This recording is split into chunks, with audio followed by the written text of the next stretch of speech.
하나님께서 오늘 우리에게 주신 말씀 빌립보서 4장 4절부터 8절까지의 말씀 한 목소리로 천천히 봉독하도록 하겠습니다. 빌립보서 4장 4절부터 8절까지의 말씀입니다. 한 목소리로 우리 함께 봉독하겠습니다. 시작. 주님 안에서 항상 기뻐하십시오. 다시 말합니다. 기뻐하십시오. 여러분의 관용을 모든 사람에게 알리십시오. 주님께서 가까이 오셨습니다. 아무것도 염려하지 말고 모든 일을 오직 기도와 간구로 하고 여러분이 바라는 것을 감사하는 마음으로 하나님께 아뢰십시오. 그리하면 사람의 헤아림을 뛰어넘는 하나님의 평화가 여러분의 마음과 생각을 그리스도 예수 안에서 지켜줄 것입니다. 마지막으로 형제자매 여러분, 무엇이든지 참된 것과 무엇이든지 경건한 것과 무엇에든지 옳은 것과 무엇이든지 순결한 것과 무엇이든지 사랑스러운 것과 무엇이든지 명예로운 것과 또 덕이 되고 칭찬할 만한 것이면 이 모든 것을 생각하십시오. 아멘. 오늘 하나님의 말씀이 우리 성도님들의 삶 가운데 함께 할 수 있기를 주님의 이름으로 축복합니다. 사도 바울은 끊임없는 어려움과 고난의 순간을 살아갔습니다. 인간의 폭풍우가 찾아올 때에 영어 단어 D로 시작하는 네 가지가 인간의 폭풍우 가운데 있다라고 이야기합니다. 첫 번째는 고난입니다. difficulty. 두 번째는 이혼입니다. divorce. 세 번째는 질병입니다. disease. 그리고 네 번째는 죽음이라는 death입니다. 이런 인생의 폭풍우를 만날 때 여러분, 우리는 마음 가운데 불안과 떨림, 어려움이 있을 수밖에 없습니다. 무엇보다도 이런 고난의 폭풍이 찾아올 때 우리의 마음을 불안케 하는 것은 우리가 통제할 수 없는 영역이기 때문입니다. 사도 바울의 인생을 가만히 들여다보더라도 수없이 많은 고난과 핍박과 채찍질과 어려움 가운데 놓여있던 사람이 바로 사도 바울입니다. 눈이 잘 보이지 않아서 편지를 쓸 수 없을 정도의 질병을 앓았던 사람이기도 하고요.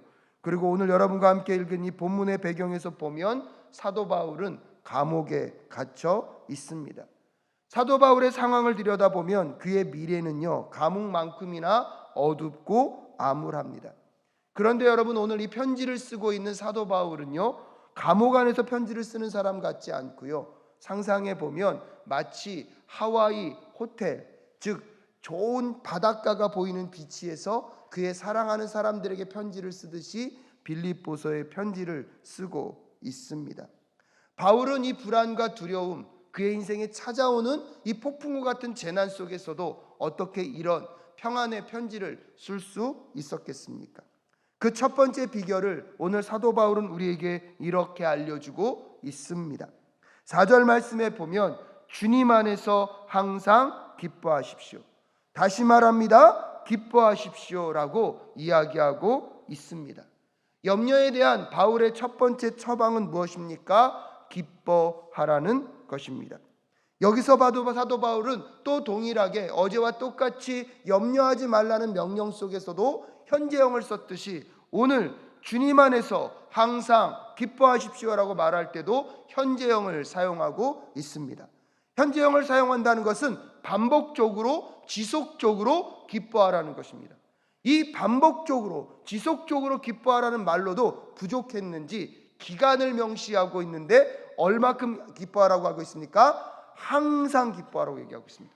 항상 기뻐한다는 것은 무엇입니까? 우리가 눈을 뜨면서 잠자리에 드는 그 모든 시간 동안 무엇하라고요? 기뻐하라고요. 근데 이것도 부족했다고 생각했던 것 같습니다. 현재 시제를 사용했고 항상 기뻐하라는 것과 동시에 여러분, 오늘 반복해서 두 번이나 얘기하고 있습니다. 주 안에서 항상 기뻐하십시오. 그리고 다시요, 다시 말합니다. 기뻐하십시오. 그래서 끊임없이 사도 바울은 우리가 기뻐할 것을 이야기하고 있습니다. 근데 여러분, 이렇게 기뻐하는 것이 가능합니까? 오늘도 아침에 눈을 뜨자마자 잠자기 전까지 계속 기뻐하는 게 여러분 가능한 것입니까? 감정적인 것으로 이야기하면요, 여러분, 우리는 그렇게 항상 감정적으로 헤헤헤 하고 있는 사람들을요, 옛날에 동네에 한두 분들 계셨잖아요. 어떤 사람이라 그러죠? 표현하지 않겠습니다. 여러분, 감정적으로 그렇게 24시간 기뻐한다는 것은 우리에게 불가능한 것입니다. 그럼 사도 바울이 오늘 우리에게 기뻐하라고 말하는 것은 감정을 이야기하고 있는 것일까요? 감정을 말하는 것이 아니라 그 앞에 힌트를 뒀습니다. 누구 안에서? 주 안에서, 하나님 안에서 있음을 강조하기 위한 것입니다. 즉 우리의 삶 속에 항상 기뻐해야 될 수 있는 비결, 우리가 누구 안에 있음을 깨닫는 것입니까? 주 안에 있음을 깨닫는 것입니다. 그러면서 사도 바울은 어떠한 불안과 어려움의 요소 속에서도 우리들 마음 가운데 있는 믿음의 기둥을 점검하라는 것입니다. 여러분의 마음 속에 어떠한 상황에 놓여 있다 할지라도 누구 안에 있음을요?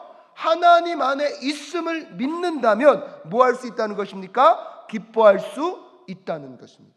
그래서 우리의 마음과 심령 가운데 우리의 신념체계, 우리가 무엇을 믿느냐가 우리의 삶의 방향을 바꿀 것입니다. 우리가 무엇을 믿고 있느냐가 삶의 현실 속에서 우리의 반응을 변화시킬 줄로 믿습니다. 사도 바울은 감옥에 갇혀 있습니다. 인생 가운데 가장 어려운 폭풍우를 만나고 있습니다. 그럼에도 불구하고 사도 바울이 기뻐할 수 있는 비결, 그가 누구 안에 있기 때문입니까? 하나님 안에 있었기 때문입니다. 그러면 하나님의 안에 있다는 것을 믿었다는 것은 무엇을 의미합니까? 사도 바울의 내면의 신념에 두 가지 기둥이 있는데요, 하나님의 주권과 하나님의 섭리 안에 있다는 것을 믿었다는 것입니다. 어떠한 어려움과 절망 속에서도 사도 바울은 그의 마음과 중심 가운데 흔들리지 않는 기둥이 있었는데, 첫 번째 기둥은 누가 주관하신다? 하나님이 주관하신다. 누구의 섭리 가운데 있다? 하나님의 섭리 가운데 있다. 염려가 몰려올 때마다 그의 믿음의 두 기둥을 굳건히 세워서 어떠한 염려의 태풍이 몰려온다 할지라도 흔들리지 않았던 사도 바울의 믿음이 오늘 이 새벽에 우리 성도님들의 믿음이 되실 수 있기를 주님의 이름으로 축복합니다. 여러분의 인생의 염려와 걱정을 치유할 수 있는 비결은 하나님의 주권을 받아들이고 하나님의 섭리 가운데 있음을 고백하는 것입니다. 문제는요, 이 세상에서 우리가 스스로 모든 것들을 통제하려고 하는 것에서 시작됩니다. 내가 통제하려고 하는 그 모든 상황들, 하지만 문제는 뭐냐면 이 땅의 모든 상황을 우리가 통제할 수 있습니까? 없습니까? 많은 사람들은 자기가 통제할 수 있기를 바라요. 하지만 여러분, 통제하면 통제할수록 우리에게 확실하게 다가오는 것은 이 세상의 모든 것들은 우리가 통제할 수 있는 것입니까? 없는 것입니까? 여러분, 얼마나 미련합니까? 통제할 수 없는 것을 내 힘과 내 능력으로 통제하려다 보니까 통제가 안 돼요. 통제가 안 되니까 마음 가운데 또 무엇이 찾아옵니까? 불안이 찾아옵니다. 여러분의 인생에 폭풍우가 찾아왔을 때, 여러분 그 폭풍우를요, 여러분의 힘과 능력으로 풀려고 했을 때, 여러분이 통제하려고 했을 때, 여러분 통제되는 것이 아니라 더 두려움과 염려 가운데 쌓인다는 사실을 우리는 기억할 필요가 있습니다. 그래서 오늘 사도 바울은 우리에게 명령하는 것입니다. 어떠한 인생의 폭풍우가 찾아온다 할지라도 내가 통제하려고 하지 말고 여러분 주 안에 있음을 기뻐하실 수 있기를 주님의 이름으로 축복합니다. 그 뜻은 무엇입니까? 이 모든 인생의 폭풍우조차도 누구의 주권 아래 있다? 하나님의 주권 아래 있다. 누구의 섭리 아래 있다? 하나님의 섭리 아래 있음을. 사랑하는 여러분, 여러분 세상을 다스릴 수 없습니다. 여러분은 여러분의 문제를 통제할 수 없습니다. 하지만 여러분은 오늘 이 새벽에 여러분의 문제를, 여러분의 인생의 폭풍우를 하나님께는 맡길 수 있을 줄로 믿습니다. 사도 바울이 기뻐할 수 있는 것, 감옥에 갇혀 있습니다. 질병을 갖고 있습니다. 수많은 고난과 어려움을 경험했습니다. 그럼에도 불구하고 주 안에 있음으로 그의 주권과 그의 섭리 앞에 그의 모든 삶을 맡기고 그의 마음은 무엇을 선택합니까? 기쁨을 선택하고 있습니다. 오늘 여러분의 심령과 마음 속에 활동하고 계신 그 하나님을 다시 확인하실 수 있기를 주님의 이름으로 축복합니다. 그래서 빌립보서 2장 13절 말씀에 보면 하나님은 여러분 안에서 활동하셔서 여러분으로 하여금 하나님을 기쁘게 해드릴 것을 염원하게 하시고 실천하게 하시는 분입니다. 아멘이십니까? 얼마나 놀랍습니까? 하나님이 지금도 하나님의 주권으로, 하나님의 섭리로 여러분 안에서 역사하고 계신 줄로 믿습니다. 하나님이 역사하고 있다는 것, 그 모든 것들을 주님의 주권과 섭리 앞에 내려놓게 될 때 놀라운 것은 하나님을 기쁘게 해드릴 것을 염원하는 것이 우리의 마음 가운데 생기고, 하나님의 기뻐하시는 것으로 나아가고 그분을 찬양하고 그분을 예배하는 것을 선택하게 될 때 여러분의 삶의 염려는 떠나가고 하나님 안에 있음을 다시 한번 확증하며 여러분 마음과 심령이 하나님을 기뻐할 것으로 찾아 나서는 주의 백성들이 되게 될 줄로 믿습니다. 사랑하는 여러분, 하나님의 주권을 인정하심으로써 여러분의 영혼의 안정을 찾는 이 새벽 되실 수 있기를 주님의 이름으로 축복합니다. 모든 것이 하나님의 섭리 가운데 있음을 인정하며 여러분의 마음과 염려와 걱정과 근심의 모든 것들을 주님께 맡기고 여러분의 삶을 살아내시는 이 한 주 되실 수 있기를 주님의 이름으로 축복합니다. 잠언 21장 30절에 그 어떤 지혜도 명철도 계략도 주님을 대항하지 못한다. 다니엘서 4장 35절에 그는 땅의 모든 거민을 없는 것 같이 여기시며 하늘의 군대와 이 땅의 모든 거민에게 뜻대로 하시지만 아무도 그가 하시는 일을 막지 못하고 무슨 일을 이렇게 하셨느냐고 그에게 물을 사람이 없다. 에레미야가 3장 37절부터 38절에 말씀으로 명령하시고 그것을 이루시는 분이 누구냐? 주님이 아니시더냐? 굳은 일도 좋은 일도 가장 높으신 주님께서 말씀하셔서 일어나는 것이 아니냐라고 선언하고 있습니다. 세상의 왕자나 왕권은 바뀌고 그 자리가 비워질 수 있지만 하나님의 보좌는 영원함을 고백하며 나아가는 이 새벽 되실 수 있기를 주님의 이름으로 축복합니다. 사랑하는 여러분, 중요한 것은 상황이 어떻게 바뀌는 것이 아니라 그 상황을 통제하고 주관하시는 분이 누구냐에 달려 있는 것입니다. 그렇기 때문에 하나님이 어떤 분이신지를 이해하면 이해할수록 여러분의 삶 속에 염려는 줄어들게 될 줄로 믿습니다. 여러분이 할 수 없는 일, 여러분 통제하려고 하는 일에 여러분의 힘을 쓰지 마시고 여러분이 할 수 있는 일, 그 모든 것들을 통제하시고 주관하시고 섭리하시는 하나님께 여러분의 문제를 맡기고 하나님으로 여러분의 마음과 생각을 채워가는 이 새벽 되실 수 있기를 주님의 이름으로 축복합니다. 시련의 무대 여러분의 시선을 두지 마시고 하나님께 여러분의 시선을 두는 이 새벽 되실 수 있기를 주님의 이름으로 축복합니다. 여러분, 마음이 하나님으로 가득 채워진과 동시에 두려움이 가득하기는 불가능합니다. 마음에 하나님으로 가득 채워진과 동시에 염려가 같이 채워지는 것은 불가능합니다. 이것은 무엇을 의미합니까? 우리가 하나님으로 채워질수록 무엇은 줄어들 수밖에 없습니까? 염려는 줄어들 수밖에 없습니다. 그렇다면 반대로 얘기하면 여러분이 지금 걱정과 염려와 근심을 하고 있다면 여러분의 마음속에 누가 계시지 않은 것입니까? 그럴 때마다 여러분의 마음에 믿음의 두 기둥을 점검하셔야 합니다. 이 모든 상황은 누구의 주권 아래 있다? 아멘이십니까? 이 모든 상황은 누구의 섭리 가운데 있다? 이게 너무나 중요합니다. 여러분, 그러기 때문에 예레미야 17장 7절과 8절에서 주님을 믿고 의지하는 사람은 복을 받을 것이다. 그가 물가에 심은 나무와 같아서 뿌리를 개울가로 뻗으니 잎이 언제나 푸름으로 무더위가 닥쳐와도 걱정이 없고 가뭄이 심해도 걱정이 없다. 그 나무는 언제나 열매를 맺는다. 여러분, 비행기를 타시다 보면요, 난기류를 만날 때가 있습니다. 어떨 때는요, 좀 심한 난기류를 만나면 비행기가 어떻게 되죠? 심하게 요동칩니다. 그때마다 제가 옆에 분들을 보니까요, 그 비행기를 어떻게 하는지 아십니까? 꽉 잡습니다. 그럼 비행기를 꽉 잡는다고 그 비행기가 안 떨어집니까? 근데도 꽉 잡고 있어요. 여러분, 이 꽉 잡는 거는 솔직히 말하면 비행기의 안전비행과 아무런 관계가 없습니다.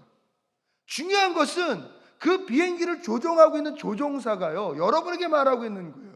여러분, 제가 감당하지 못할 이 풍랑은 만나지 않습니다. 잠시 흔들릴 수는 있지만 여러분, 이 비행기는 목적지에 안전하게 도착할 것입니다. 안내 방송이 그렇게 나오면 누굴 믿어야 합니까? 그래도 그건 사람이니까 믿을 만하지 못해요. 근데 여러분이 타고 있는 인생의 비행기가 난기류를 만날 수 있어요. 그러면 막 흔들려요. 그럼 나도 모르게 목 꽉 붙잡아요? 도움이 돼요, 안 돼요? 여러분의 염려와 걱정은 마치 뭐와 똑같습니까? 막 흔들리니까 내가 뭐 잡고 있어요? 비행기 꽉 잡고 있어요. 근데 그때요, 하나님이 방송하십니다. 이 항공기의 조종사인 제가 통제 못할 상황은 발생되지 않을 것입니다. 여러분, 안심하십시오. 목적지에 안전하게 도착할 것입니다. 여러분, 무엇을 믿으시겠습니까? 호레이쇼라는 스패포드라는 분이요, 미국에서 굉장히 잘 사던 분이셨습니다. 성공한 변호사였고요, 장로교의 장로였습니다. 하지만 1871년에 그와 그의 아내 애너는 시카고 대화재로 인하여서 막대한 재산의 피해를 입었습니다. 1873년 11월에 애너는 아이들을 데리고요, 유럽으로 여행을 떠났습니다. 호레이쇼는요, 처리해야 할 일들이 너무나 많이 있어서 그 여행에 동참하지를 못했습니다. 그런데 12월 2일 그는 아내로부터 전보를 받았습니다. 홀로 살아남았음. 그는 곧 아내와 아이들이 탔던 배가 영국 여객선과 부딪혀 바다에 가라앉았음을 알게 되었습니다. 딸 넷이 죽고 자기의 아내인 애너만 살아남은 것입니다. 호레이쇼는요, 애너를 데리고 영국으로 떠났습니다. 그때 영국으로 가는 배 안에서 쓴 시가 여러분 무엇인지 아십니까? 찬송가 413장, 내 평생에 가는 길 순탄하여 늘 잔잔한 강 같든지 큰 풍파로 무섭고 어렵든지 나의 영혼은 늘 편하다. 저 마귀는 우리를 삼키려고 입 벌리고 달려와도 주 예수는 우리의 대장 되니 끝내 싸워서 이기리라. 내 지은 죄 주홍빛 같더라도 주 예수께 다 아뢰면 그 십자가 피로써 다 씻으사 흰 눈보다 더 정하리라. 저 공중에 구름이 일어나며 큰 나팔이 울려날 때 주 오셔서 세상을 심판해도 나의 영혼은 겁 없으리. 내 영혼 평안해, 내 영혼 평안해, 내 영혼 평안해. 아멘이십니까? 오늘 아무것도 염려하지 않는 인생의 첫 번째 처방은 하나님의 선하심을 찬양하라는 것입니다. 염려와 걱정과 삶의 고난의 파도가 밀려올 때마다 여러분 마음 가운데 믿음의 두 기둥을 다시 어루만져 보실 수 있기를 주님의 이름으로 축복합니다. 그 믿음의 두 기둥에는 뭐라고 쓰여 있어야 합니까? 하나님이 다스리십니다. 하나님의 주권, 모든 것은 하나님의 섭리 아래 있습니다. 그러게 여러분, 우리는 염려하고 걱정하기보다 하나님 안에 있기 위하여서 오늘도 하나님을 생각하고 찬양하고 하나님을 예배하며 여러분의 심령과 마음을 하나님으로 채워 염려를 몰아내실 수 있기를 주님의 이름으로 축복합니다. 하나님을 찬양하고 하나님을 예배하며 여러분의 두려움과 여러분의 걱정과 근심을 몰아낼 수 있기를 주님의 이름으로 축복합니다. 하나님의 가득 채워짐과 염려는 같이 동행해 갈 수 없기 때문입니다. 오늘도 여러분의 기도의 동역자들과 함께 하나님을 고백하고 하나님을 찬양하고 염려가 있는 자들에게 찬양을 들려주고 걱정과 근심 가운데 있는 자들에게 함께 예배하자고 초대하며 하나님의 선하심을 찬양함으로 여러분 주 안에서 항상 기뻐하는 이 하루 되실 수 있기를 주님의 이름으로 축복합니다.